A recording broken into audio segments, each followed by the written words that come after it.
Bunsod ng malakas na pag-ulan at matinding pagbaha sa Northern Samar, isinailalim na ng lokal na pamahalaan ng probinsya sa state of calamity. ayon kay Governor Edwin Ong Chuan, base ito sa rekomendasyon ng PDRRMO.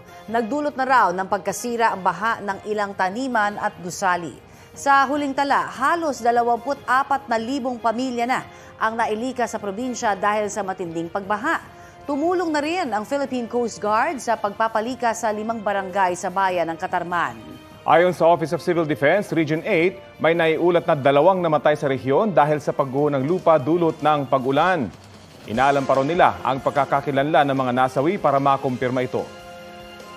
Nag-update naman sa atin ang nakapanayam natin kahapon na si Sheila Argenio Rapsing. Umalis na sila sa kanyang pamilya sa kanilang tinutuluyan kahapon. Ligtas na raw sila ngayon. Sa Eastern Samar naman, isinalim na rin sa state of calamity ang mga bayan ng Hipapad at Arteche ayon sa lokal na pamahalaan. Palagi ang problema sa ilang probinsya sa Pilipinas ang matinding pagbaha tuwing masama ang panahon. Kabilang dyan ang Northern Samar na ngayon isinailalim na sa state of calamity kasunod ng ilang araw na pag-ulan. Ngayong taon lang, pangalawang beses na yung idineklara sa probinsya.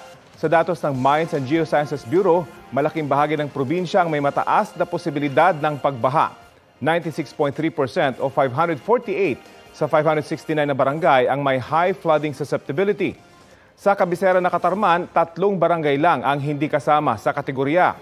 Problema rin ang baha tuwing masama ang panahon sa Eastern Samar.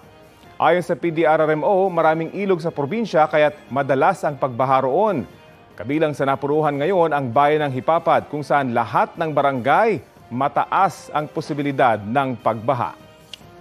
Kapuso, alamin ang maiinit na balita. Bisitahin at mag-subscribe sa GMA Integrated News sa YouTube. Sa mga kapuso abroad, samahan nyo kami sa GMA Pinoy TV at sa www.gmanews.tv.